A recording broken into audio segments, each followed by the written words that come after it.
반갑습니다. 우리 옆에 분하고 서로 인사하도록 하겠습니다. 하나님은 당신을 사랑하십니다 하고 인사합시다. 한 번 더 인사하겠습니다. 당신은 존귀하신 분입니다. 이렇게. 오늘 귀한 찬양 감사합니다. 오늘은 참되게 예배하는 자라는 제목으로 함께 은혜를 나누도록 하겠습니다. 예수님과 오늘 대화하는 사마리아 여인에 대한 이야기입니다. 여기에 이 여자는 남들보다 더 성실하게 열심히 살아온 여인이라고 생각을 합니다. 이 시대는 남존여비 사상이 철저해서 여자가 환영받지 못하는 시대입니다. 그러다 보니 이 여자가 열심히는 살았지만 남편들에게 버림을 당해서 남자가 5이나 바뀌고 6번째 있는 남편도 자기 남편이 아니라고 하는 정말 인생으로서 극의 상처를 입고 살아가는 여인이다, 이렇게 봐집니다. 사람이 살아가면서 본의 아니게 상처를 받고 본의 아니게 마음이 아픈 일을 품게 되면 그 마음속에 분노와 증오, 미움, 이런 것들이 싹트게 되어 있습니다. 사람이 살아가는 인생들 중에 보면 성실 인생이 있습니다. 성실 인생은 내가 성실하게 노력하며 살아가면 무엇든지 할 수 있다고 생각하는 사람들이겠죠. 한마디로 노력이 내 인생의 추진력이라고 생각하고 사는 사람들, 마치 배를 노를 저어 나갈 때 목적지를 향해서 열심히 노를 저어 나가서 그 목적지에 가는 인생을 노력 인생이라, 성실 인생이라, 그렇게 표현할 수 있습니다. 그러나 사람이 살아가면서 노력하고 열심히 일하면서도 상처받고 실패하고 좌절하는 사람이 상당히 많죠. 오늘 이 여인이 그런 여인이었다고 저는 생각을 해요. 그리고 반면에 은혜 인생이 있습니다. 인간이 노력하는 것 플러스 하나님의 도우심과 인도하심이 있는 인생이 은혜 인생입니다. 마치 배를 노를 저어 가다가 이 돛담배에 돛을 올리면 그 바람을 타고 이 배가 쏜살같이 가지 않습니까? 요즘에 보면 수상 스키를 하는데 그 옛날에 그 파도 타기 하는 사람들은 있는데 요즘에 수상 스키는요, 저는 그게 처음 봤거든요. 그런 거를 어디서 갔냐면 태안의 집회를 갔다가 태안 해변가에 숙소를 잡아줘서 낮에 시간이 있어서 거기를 쭉 이렇게 걸었어요. 걷는데 바람이 굉장히 세게 부는데 사람들이 그 수상 스키를 하는데 그 우리가 보면 그 윈드서핑 같이 그런 건데 이게 낙하산 같은 걸 타고 바람을 타고 팍 쏜살같이 가더라고요. 대단하더라고요. 엄청 빨리 가더라고요. 여러분 거기다 잠가놨으면 여러분들은 요단강 갔을 겁니다. 물에 빠져서. 근데 그분들은 그 바람을 이용해 가지고 아주 재밌고 즐겁게 타는 모습을 보게 돼요. 인생이 살아가면서도 노력만 가지고 안 되는 게 많아요. 그럴 때 우리가 하나님의 은혜를 입고 살아가는 그 모습이 바로 은혜 인생인데, 다윗은 그런 고백을 하죠. 시편 23편 1절로 2절에 보면 여호와는 나의 목자시니 내게 부족함이 없다. 그분이 나를 푸른 풀밭으로 또 쉴만한 물가로 인도하신다. 하나님이 자기를 좋은 자리로 인도해 주신다고 고백을 하고 있는 것이죠. 저는 이런 인생을 여러분들이 살았으면 좋겠습니다. 그래서 오늘 보면 이렇게 은혜를 입고 살아가는 인생이 바로 예배하는 인생이다. 전 그렇게 여러분에게 말씀을 증거하면서 오늘 참된 예배가 뭘까? 이런 것을 한번 살펴보려고 합니다. 첫째로, 참된 예배는 하나님과 영적인 만남이 있는 예배입니다. 영적인 만남. 오늘 성경 요한복음 4장 22절 23절에 보면 너희는 알지 못하는 것을 예배하고 우리는 아는 것을 예배하노니 이는 구원이 유대인에게서 남이라. 아버지께 참되게 예배하는 자들은 영과 진리로 예배할 때가 오나니 곧 이때라.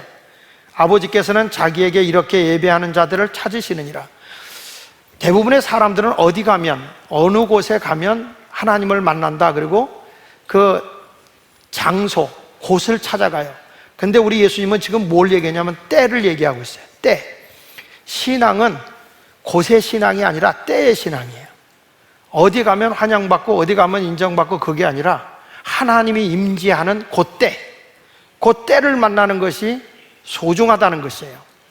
오늘 여기에 나온 이 여인은 제가 서론에서 잠깐 얘기했지만 인생이 참 기구한 인생을 살아가는 여인이었어요.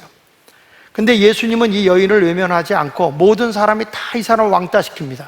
이 사람은 마음에 상처를 받아서 상상할 수 없는 분노와 증오와 미움이 있지만 힘이 없어요.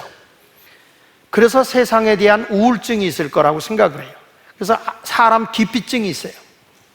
아무도 다니지 않는 난 12시 열대지방인데 이 사람은 그래도 살아야 된다는 것 때문에 물을 길러 나왔어요.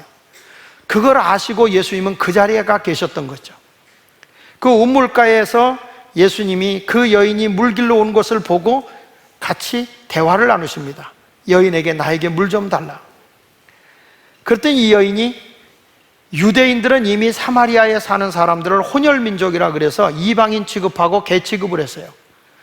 그래서 유대인들은 거기에 가지도 않았는데 예수님이 유대인으로서 자기에게 물을 달라 하는 것이 이해가 안 돼요.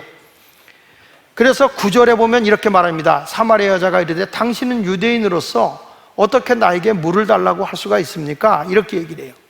그러니까 이 구원의 하나님으로 이 땅에 오신 예수님을 이 여인은 하나의 유대인, 자기들을 멸시하고 자기들에게 상처를 주고 그리고 많은 갈등을 일으켰던 하나의 유대인으로 봤던 것이죠. 근데 예수님은 내가 물을 달라는 이가 누군 줄 알았으면 너는 영원히 갈증을 느끼지 않는 영혼의 만족을 주는 그 생수를 달라고 했을 것이다. 이 여인과 예수님과 대화하는데 대화의 수준이 달라요. 그러니까 이때 킹 제임스 성경에서 나오는데, 지금 개역개정은 그냥 여자가 이르되 이렇게 말했는데요, 이 킹 제임스 성경에는 선생님이라고 얘기를 합니다. 선생님. So thou hast nothing to draw. 무슨 얘기냐면 이 깊은 곳에 우물에 드레박이 없는데 어디서 물을 길어올 수 있습니까? 그 말이에요. 여기는 아무것도 가지고 온 것이 없고 드레박도 없습니다. 그런데 여기서 뭐라고 얘기하냐면 써라는 단어를 써요. 그게 뭐냐면 선생님이라고 그래요. 하나의 유대인이라고 했다가 이 사람이 가르침을 받으니까 이 사람은 나하고 좀 조금 수준이 다른데? 그래서 이분에게 선생님이라고 얘기를 해요. 그러니까 그분하고 대화를 하다 보니까 이분이 상당히 영적으로 종교적으로 자기보다 탁월한 거예요. 그래서 뭐라고 얘기하냐면 19절에 가서 보면 여자가 이르되 주여 내가 보니 뭐라고 얘기합니까? 선지자라고 얘기합니다. 처음에는 유대인으로 봤다가 그 다음에 하나의 랍비 선생으로 봤다가 이대하면은 당신은 종교적인 지도자인 선지자입니다 라고 얘기를 해요. 그러다가 예수님과 깊은 대화를 하다가 거기서 자기가 발견을 해요. 누굴 만나냐 그랬더니 거기 26절에서 보니까 지금은 예배할 때가 오는데 영과 진리로 예배하게 된다는 말씀을 하니까 이 여인이 뭐라는 거니? 메시아 곧 그리스도가 오실 줄 내가 아는지 그분이 오시면 그렇게 될 걸 우리는 압니다 라고 얘기를 해요. 그럴 때 예수님께서 내가 그다 라고 얘기합니다. 내가 찾고 있는 메시아, 구세주다, 그리스도다 이렇게 선포를 해요. 근데 이 여인은 그 예수님과 대화를 하는 중에 예수님을 만나요.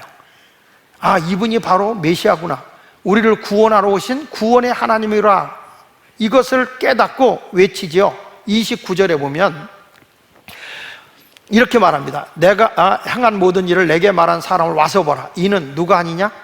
그리스도가 아니냐, 구세주다, 우리를 구원하러 오신 분이다, 구세주다 이렇게 고백을 하고 동네에 뛰어들어가서 많은 사람을 이끌고 나와요. 많은 상처를 받았고 아픔을 받았던 이 여인이 누굴 만나냐? 예수 그리스도를 만나는 거예요. 저는 예배라고 하는 것은 여러분들이 이 자리에 와서 앉아있는 게 예배가 아니에요. 나를 구원해 주시고 나에게 위로가 되시고 힘이 되시고 능력이 되시는 그 은혜의 하나님을 만나는 것, 영으로 만나는 것이 예배입니다. 그래서 오늘 참된 예배가 뭐냐라고 얘기하면 바로 임재, 예배 중에 와 계시는 영이신 하나님을 만나는 게 예배인 것입니다. 사람이 영이 되신 예배의 주님을 만나잖아요. 그러면 사람들이 자기를 보게 돼요. 자기를 보게 되면 회개를 하게 됩니다. 아, 내가 얼마나 잘못 살았는가 회개를 하게 되는 거죠. 입으로만 예배를 드렸던 이사야가 주님을 만나고 나니까 자기가 얼마나 부정된 사람이었는가를 고백을 합니다.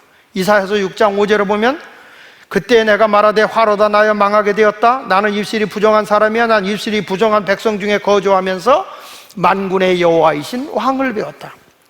종교적인 지도자로서 예배를 인도하고 나름대로 하나님을 잘 증거한다고 했던 사람이 진정으로 빛 대신 주님을 만나고 보니 자기 허물이 드러나는 거예요. 욥이라고 하는 사람은 의로운 사람이었어요. 자식들도 죄를 범하지 않기 위해서 깨끗하게 살려고 노력했던 사람입니다. 이 사람이 환난을 통해서 주님을 만나고 나서 그가 회개를 합니다. 자기 의로움이 얼마나 위선이고 가식이었던지 고백을 하게 됩니다. 욥기서 42장 6절에 보면 그러므로 내가 스스로 거두어드리고 티끌과 재 가운데에서 회개한다라고 고백을 하고 있는 거예요. 사랑하는 여러분, 이 사마리아 여인은 자기 얼마든지 합리화시킬 수 있어요. 세상이 나를 이렇게 상처를 줬어요. 모든 사람이 나를 배반했어요. 나에게 아픔을 줬어요. 분노와 증오, 미움으로 들끓어오는 것이 합리화할 수 있어요. 내가 그럴 수밖에 없잖아요. 우리 성도님들을 이렇게 이 땅에 보면 사람들 마음속에 분노와 증오, 원망, 미움으로 꽉 차 있는 분들을 종종 보게 됩니다. 어느 순간에 자기의 어떤 프라이버시를 건드리게 되면 그 잠재되어 있던 분노와 증오, 미움, 그런 것들이 폭발하는 것을 종종 보게 돼요. 여러분, 그러나 우리는 하나님의 기준으로 볼 때 얼마나 우리가 위선되고 잘못된 사람인가를 깨달아야 돼요. 성경 말씀 야고보서 4장 4절에 가늠한 여인들아 세상과 벗된 것이 하나님과 원수됨을 알지 못하느냐. 그런즉 누구든지 세상에 벗이 되고자 하는 자는 스스로 하나님과 원수가 되는 것이다 라고 고백을 하고 있어요. 저는 예배 중에 꼭 여러분들에게 해야 될 게 두 가지가 있는데 하나는 회개예요. 그리고 하나는 용서예요. 회개라고 하는 것은 하나님 앞에 내가 잘못된 것을 돌이키는 거예요. 용서라고 하는 것은 인간관계를 회복하는 거예요. 사람의 마음속에 지금 어떤 분노가 있어요. 상처가 있어요. 내 그 사람 용서할 수 없어. 이런 마음을 갖는 분들 있잖아요. 이런 분들은 과거에 내가 붙잡혀 사는 거예요. 그 분노와 증오를 가지고 있는 사람들 보십시오. 옛날에, 며칠 전에, 몇 달 전에 나에게 상처 줬어, 나에게 괴로움을 줬어, 아니 몇 년 전에, 아니 몇십 년 전에 나를 배반했어. 이런 것들 때문에 막 분노하고 증오를 갖고 미워하고 그냥 그 사람을 향해서 막 악담을 퍼붓는 사람들을 우린 종종 봐요. 근데 이런 사람들이 어떤 사람이냐면 내일이 없어요. 내일을 위해서 긍정적이고 소망적인 삶을 살아가야 할 사람이 과거의 증오와 미움과 상처에 붙들려서 과거적인 삶을 살아가고 있는 거예요. 여러분, 과거에 잡혀여 살아가는 사람은 절대 내일이 없어요. 미래가 없는 사람이에요. 분노와 상처의 자리에 머물러 있게 되면 여러분들은 인격도 파괴되는 것이고 삶도 파괴되는 거예요. 분노와 증오가 있는 사람 얼굴 보세요. 그 얼굴 속에 온유함과 따뜻함과 사랑함이 나타나질 않아요. 예를 하나 들겠습니다. 이런 여인이 있었습니다. 집안이 정말 어렵게 사는 사람이었어요. 남편을 뒷바라지해서 남편을 열심히 도왔어요. 그래서 이 남편이 자그마한 기업을 하나 세워서 일으켜서 가정이 어느 정도 안정이 됐습니다. 결혼하고 23년 동안은 그 일의 목표를 두고 열심히 가난한 중에도 둘이 협력하고 애들도 가난한 가정에서 행복하게 열심히 살았습니다. 23년이 지나고 가정이 안정되었을 때 그 남편이 외도하기를 시작했습니다. 딴 여자와 관계를 갖기 시작했습니다. 그리고 돌아와서는 자기 아내에게 학대합니다. 나는 너 때문에 미래가 없는 것 같아. 나는 너를 볼 때마다 싫어.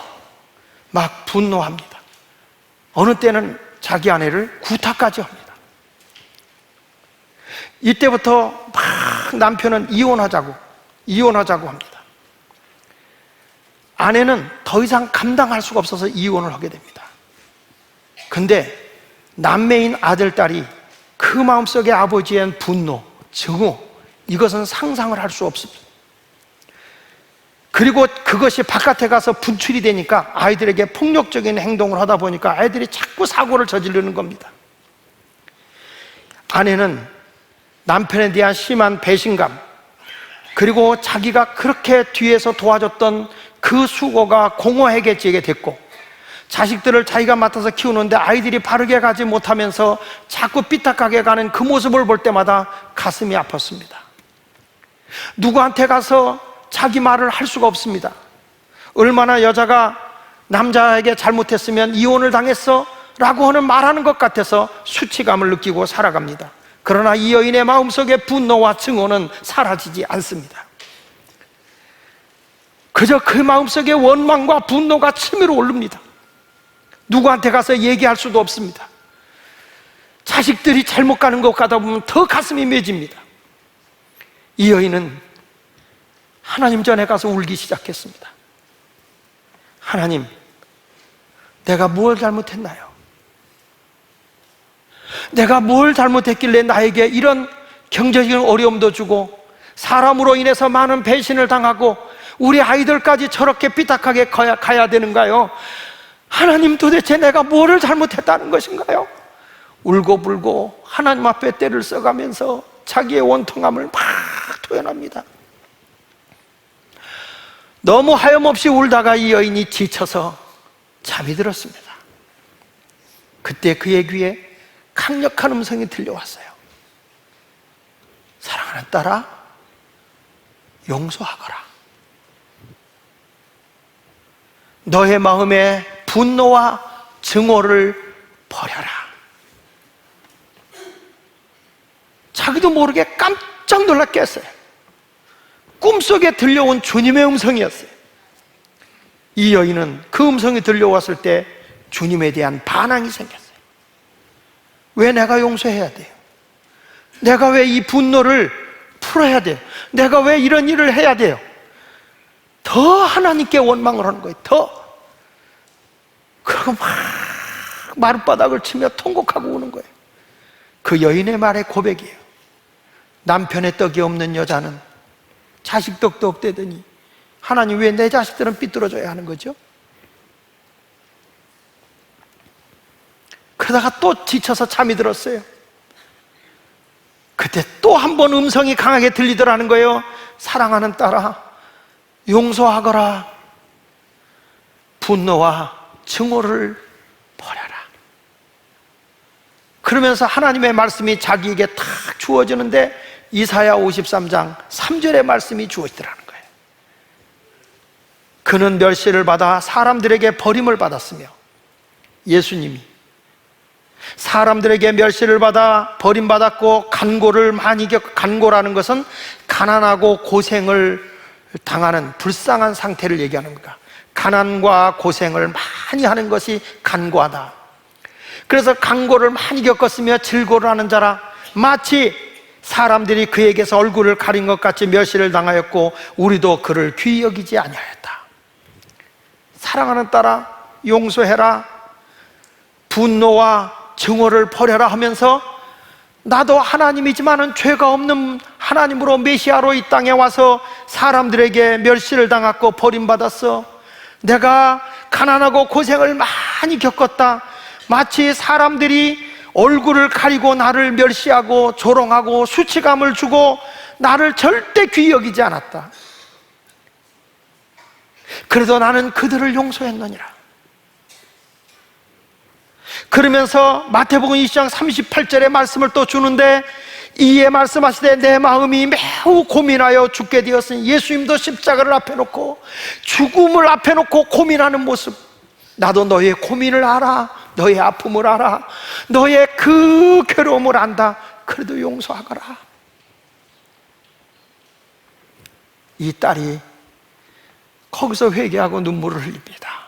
그런데 이상하죠?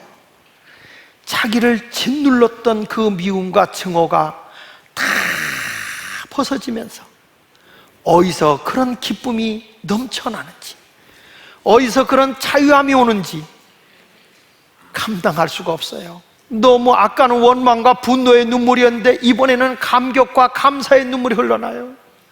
아이들을 끌어안고 울면서 얘기합니다. 얘들아, 그래도 아빠란다. 용서하자. 우리 분노 풀자. 엄마는 억울하지도 않아? 엄마는 억울하지도 않아? 나도 억울하지. 나도 억울해. 그러나 우리가 믿는 예수님은 죄 없이도 고난당하고 멸시당하고 외면당했단다. 엄마가 기도하는데 용서해야 된대. 분노와 증오를 버리라고 하신다. 세 식구가 끌어안고 눈물을 흘리면서 아버지를 찾아갑니다. 우리는 용서합니다. 아버지 행복하게 사세요. 용서라고 하는 것이 반드시 그 관계를 고치거나 내가 고쳐야만 되는 건 아니에요. 그냥 용서하고 잃어버리는 거예요. 흘려내려보내는 거예요. 그걸 간직해서는 안 돼요.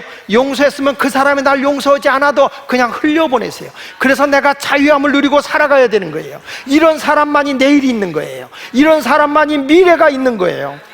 내가 공적으로 죄를 범했으면 공개적으로 죄를 회개해야 되고요, 개인적으로 잘못했으면 개인적으로 그의 잘못을 고하고 용서를 구하면 되는 거예요. 다만 우리가 그것에 미움과 증오를 갖는 것은 예배가 아닌 거예요. 오늘 이 여인이 남편을 용서하고 자녀들을 끌어안고 용서하자고 했을 때에 주님을 만났을 때 얻었던 자유와 기쁨과 감격이, 그게 여러분 예배라는 거예요. 이 자리에 와서 앉아있는 예배가 아니라 삶 속에서 주님을 만나는 자체가 예배인 것입니다. 한국에 외국의 신학자들이 와서 한국을 돌아봤어요. 큰 교회, 작은 교회, 시골 교회 다 돌아봤어요. 이분들이 돌아와서 마지막에 한국 교회를 평가하고 갔어요. 뭐라고 평가하고 간지 아십니까? 한국 교회에 집회는 있는데 예배는 없더라.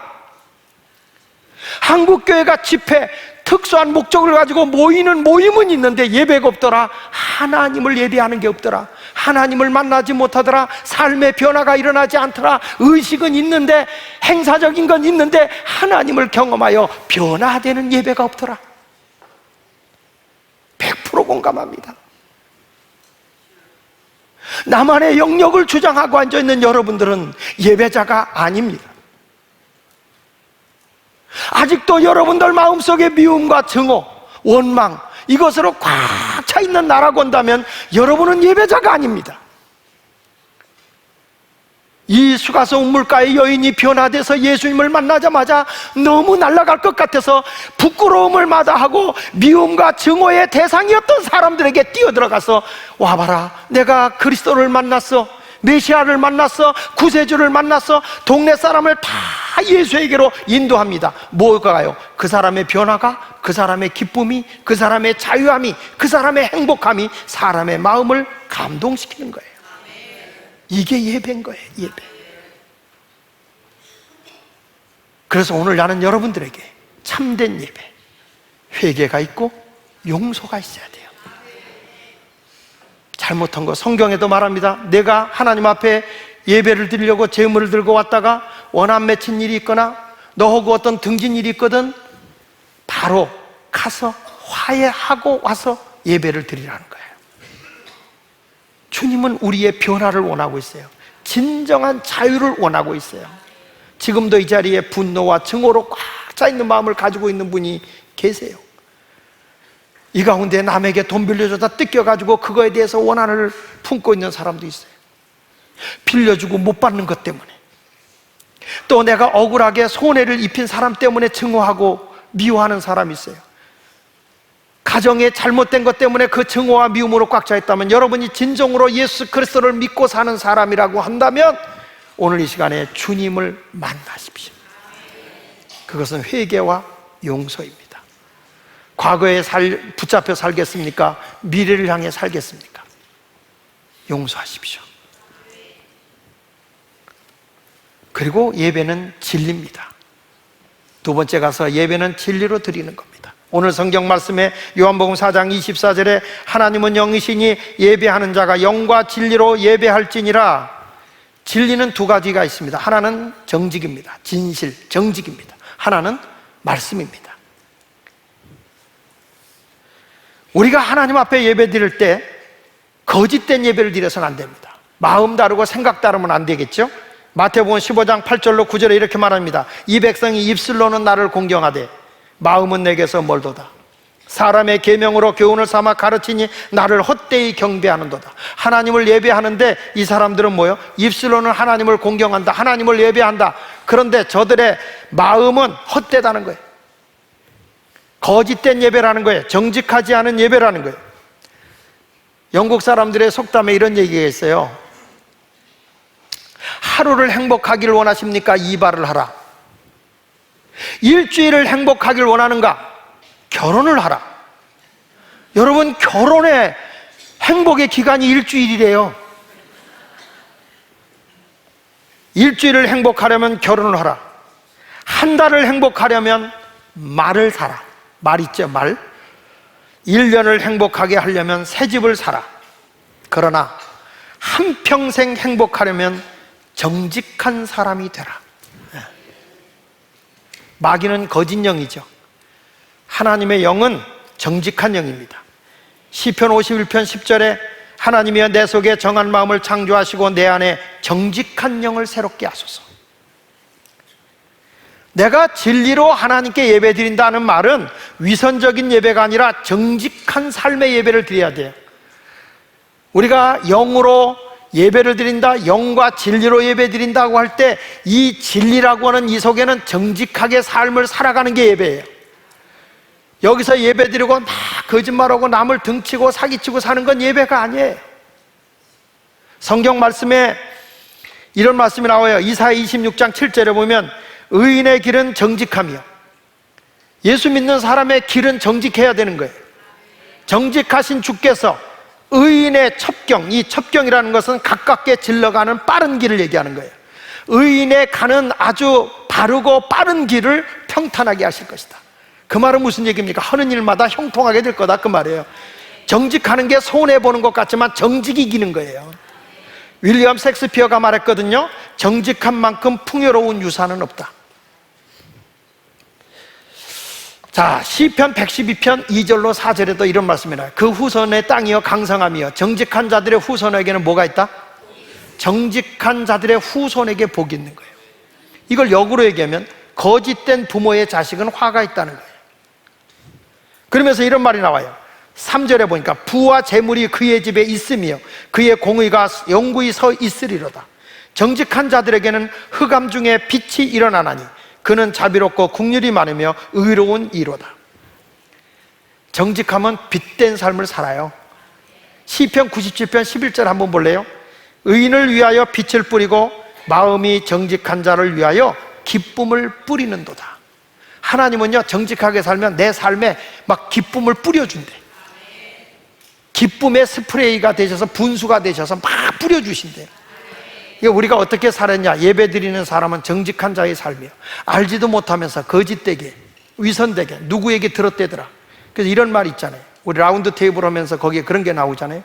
한 사람의 말을 듣지 말고 공동체의 말을 들어라. 그래야 사람을 바로 듣는 거예요. 한 사람의 말만 들으면 그게 거짓된 거를 진짜로 들여버려요. 모든 사람의 말을 들어야 되거든요. 최태섭이라고 하는, 지금 세상 뜨셨지만 그 한국유리공업 주식회사의 회장님이 계십니다. 이분은요, 아주 한국에서 정직한 분으로 소문이 난 분이죠. 이 최희섭 회장님이 6.25 당시에 은행에서 돈 빌린 게 있었어요. 근데 6.25가 나가지고 다 피난을 갑니다. 근데 이 사람은 자기가 피난을 가야 되는데 은행에 빚진 게 있어요. 이 사람이 어떻게 했느냐? 그걸 들고 은행으로 뛰어갔어요. 빚 갚아야 된다. 내가 여기를 떠나가야 되는데 빚을 갚아야 된다. 그러니까 은행도 타임이 철수해가지고 몇 사람만 앉아서 사무 보는데 큰일 난 거예요.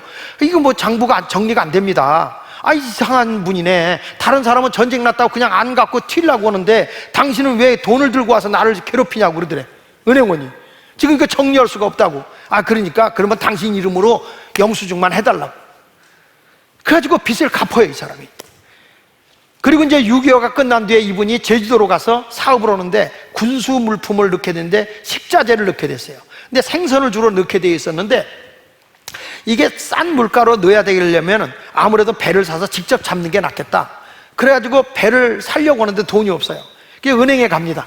은행에 찾아가서, 자, 제가 좀 돈 좀 빌리려고 하는데 빌려주시죠. 그랬더니, 아, 이 사람아, 지금 6.25 끝난 지 얼마나 돼가지고 지금 당신을 어떻게 믿고 피난 온 사람을 돈을 빌려줘? 못 빌려줘. 그래서 안 된다고 그래가지고 허탕치고 돌아오는데, 가만 있어봐. 그럼 내가 옛날에 갚았던 그 돈은 제대로 갚아졌나 한번 가서 확인해 봐야 되겠다. 그리고 이 사람이 돌아가서 확인을 하러 갔어요. 사실은 내가 지금 여기에 그 최태섭이라는 사람인데, 과거에 그 6.25가 일어나서 그때 빚을 갚으러 갔더니 안 된다고 그러더라. 근데 내가 그냥 그 은행원에게 이렇게 주고 영수증을 받아왔다. 그리고 그걸 내밀었더니, 영수증을 내밀었더니 깜짝 놀라며 그들이 그분이 그분이냐고.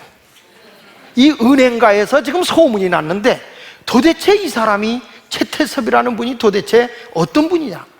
세상에 남들은 돈을 안 갖고 도망가려고 하는데 이 사람은 이렇게 정직하게 돈을 갖고, 이런 사람이 어떤 사람이냐 그랬는데 당신이었냐고. 아, 그렇다고. 그랬더니 이 사람을 데리고 은행장한테 데리고 가더라는 거예요. 은행장한테 가더니 우리 은행에선 당신이 화제라고. 당신 같은 사람이 어디 있냐고. 돈 얼마든지 갖다 쓰시라고. 그래가지고 이분이 돈을 갖다가 이제 써가면서 회사를 일으켜서 외국에까지 이 유리를 수출하는 사람이 되었다. 그런 것이 이게 아주 그 전해 내려오고 있는 얘기예요. 인터넷에 들어가서 보면 이 최태섭 회장이 얼마나 정직하게 살았냐. 그러니까 정직하게 산 사람은 그때 손해보는 것 같고 미련한 것 같아. 야가 빠진 사람들의 머리로 볼 때는 미련한 곰탱이야. 그런데 그것이 나중에 하나님이 말씀한 것처럼 정직한 자들은 반드시 부와 재물이 오게 됐다는 거예요. 그러니까 우리가 예수 믿고 하나님 앞에 예배 드린다, 그 말은 어떤 사람이 되냐? 정직한 삶을 살아가는 게 예배인 거예요. 우리가 어디 가도 정직하게 살아봅시다. 얼굴들이 전부 칙칙해지지 마시고 정직하게 사는 것이 얼마나, 우리 요즘에 여러분 가뚜기라고 해서 오뚜기 식품이 왜 거기가 정직한 기업이라서 인정받은 거 아닙니까? 그래서 지난번에 청와대에 그 문재인 대통령이 14개 대그룹들 초청받는데 그 함영준 회장이 불려 들어갔잖아요. 그 왜 그래요? 그분이 상속세를 받는데 3천억을 이 함태호 회장으로부터 3천억 유산을 받아요. 상속을 받아요. 그래서 상속세의 50%를 1,500억을 그대로 내버려요. 이렇게 정직하게 낸 사람이 함영준 회장이거든요. 그리고 모든 걸 2008년도에 진라면 값을 지금까지 안 올리고 그대로 받아요. 그래서 뜬 게 진짬뽕이요. 왜 그러냐? 정직하게 한다.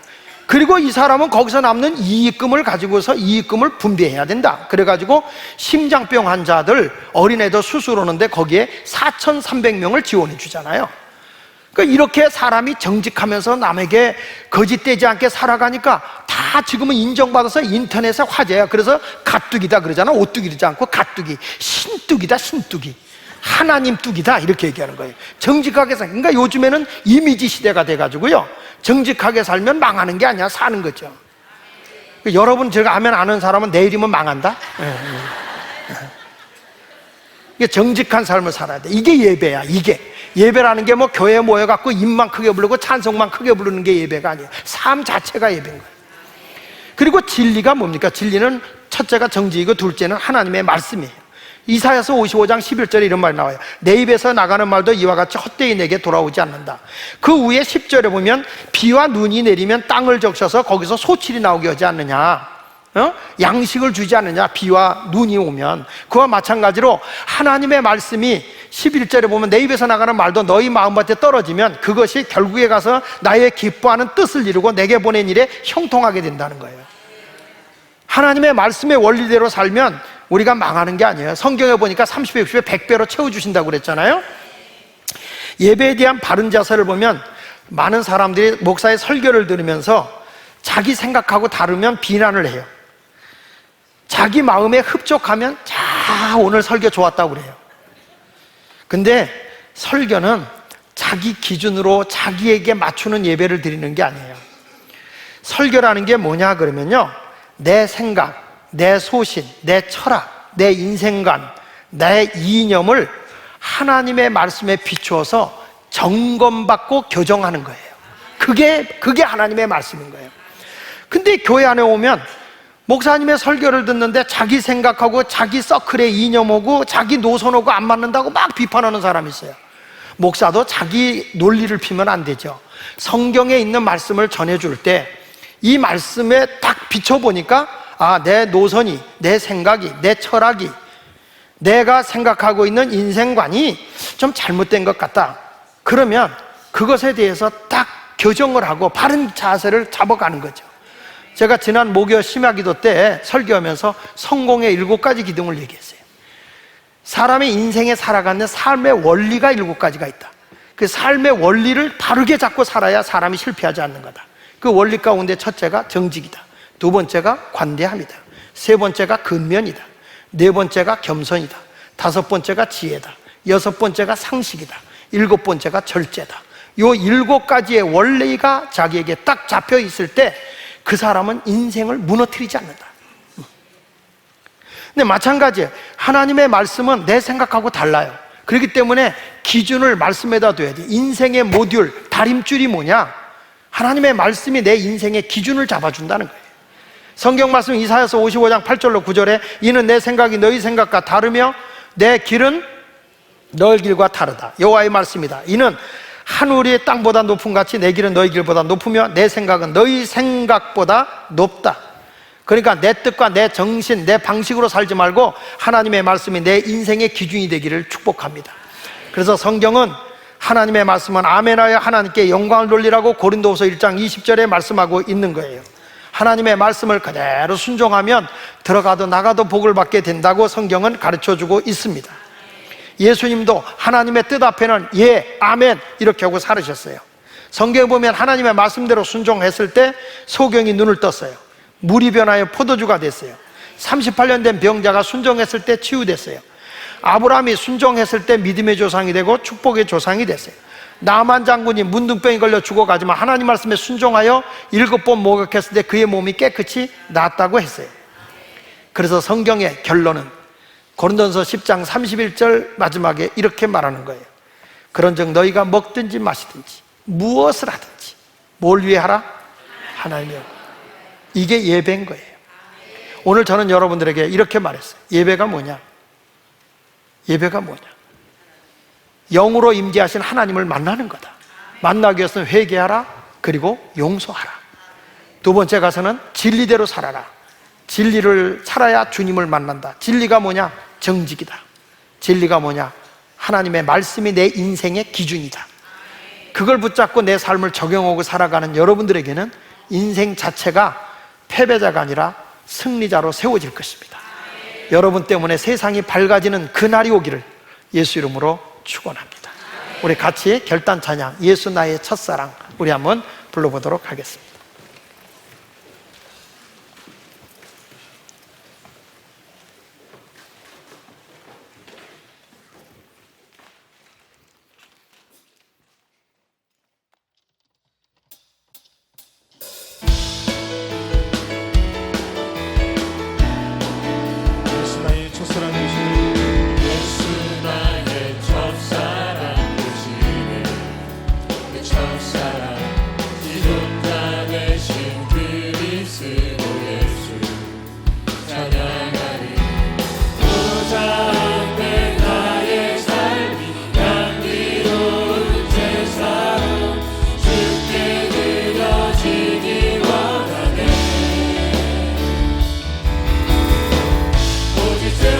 바라보며 나의 삶을 드리네. 다른 길을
눈을 감으시고요.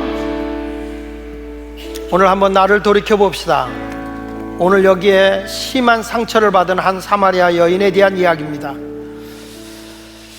이 여인은 여러 가지 고민을 하다가 예배에 대해서 예수님에게 물었습니다. 그때 예수님은 장소가 중요한 것이 아니라 때가 중요한 것이다. 영과 진리로 예배하는 자를 하나님은 찾으신다고 말씀하셨습니다. 이 여인은 이 세상의 모든 제도 속에서 많은 상처를 입은 여인입니다. 그의 마음속에 분노와 증오와 미움으로 꽉 차 있고 세상에서 버림받은 정말 사람답게 살 수 없었던 여인이었지만 우리 구원의 하나님이 찾아오셔서 그를 만나 주셨습니다. 그리고 그를 회개하게 했고 그를 용서했습니다. 그리고 그 여인은 예수를 만나 기쁨으로 전하였습니다. 저는 오늘 여러분들의 마음속에 상처와 미움, 과거적인 것을 지워버리기를 바랍니다. 오늘 이 시간에 하나님 앞에 잘못한 거 회개하고 사람과의 관계는 내가 잘못한 게 없다고 할지라도 과거에 묶여 살지 마십시오. 용서하십시오. 용서해야 여러분의 미래가 있습니다. 그리고 진리로 사십시오. 정직하고 하나님의 말씀의 원리대로 아멘하고 순종하고 살아가십시오. 하나님, 내가 그렇게 살겠습니다. 우리 잠깐 결단의 기도하겠습니다. 기도합니다. 할렐루야. 사랑의 하나님 아버지, 나의 허물과 죄를 용서하여 주옵소서. 내가 잘못 살아온 것을 용서해 주시고 하나님이 원하시는 그 아름다운 믿음의 길을 걷게 하여 주시옵소서. 오늘 이 시간 하나님 원하시는 하나님의 신실하게 원하시는 그 길을 걷게 하여 주여, 나를 이끌어주시고 나에게 생기를 걷게 하여 주시옵소서. 내려오신 하나님 아버지, 다시금 새로운 일을 걷게 하여 주옵소서. 사랑의 하나님, 나를 돌이켜봅니다. 교회에 와서 앉아서 예배드린다고 앉아있지만 삶 속에서 주님을 만나지 못하고 생활 속에서 주님을 만나지 못하고 위선적인 예배를 드릴까 두렵습니다. 오늘 말씀을 통해서 우리 모두가 하나님 앞에 회개하고 사람과의 관계를 회복하는 용서가 있게 하여 주셔서 과거에 묶여 살지 말고 미래를 향해 나가는 자들이 되게 하여 주옵소서.